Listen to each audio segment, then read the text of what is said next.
Hello students, the topic that we are going to start today is the excretory organs.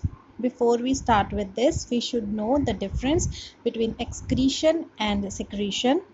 Well, in excretion, the substances that are removed from our body, they are useless, or in fact you can say they are harmful for our body. But in case of secretion, the substances that are secreted are actually useful for the body.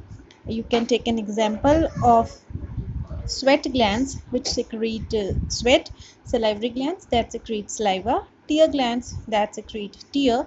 They all are having some function in the body. So to begin with, the primary excretory organs are kidneys, which eliminate nitrogenous waste, urea, from the blood in the form of urine. Sweat glands, well, they are concerned with thermoregulation. Thermoregulation means the maintenance of the temperature, optimum temperature of the body.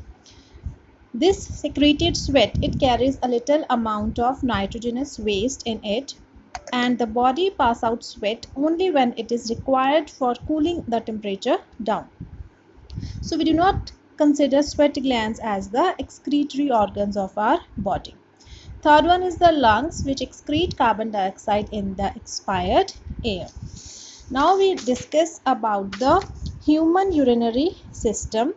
Well, you can see this diagram. A number of times this diagram is given in your question paper and they ask you to name the system shown or name the diagram. That time you write it as a excretory system or some other systems, but that is not going to be the correct answer of the same. You have to write the human urinary system.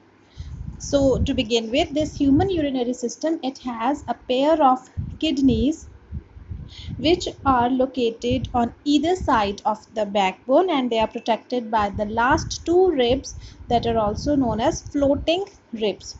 So this kidney, its function is the formation of urine, and second function of kidney is osmoregulation. Osmoregulation means the maintenance of the body fluid balance, maintaining the water level in the body.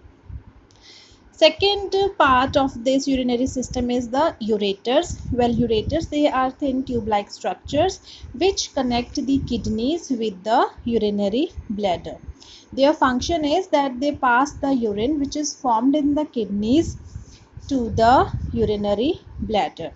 Now the front end of the ureter, it is somewhat expanded, it is broadened up. So this broadened portion of the ureter, it is known as pelvis, and the notch, the point of attachment of the kidneys with the ureter, it is known as hilum. Now the other part is the urinary bladder. Well, urinary bladder, it is a bladder shaped structure whose function is to store urine temporarily. When it is filled, so we'll get a signal from the brain to micturate. Then we have a urethra.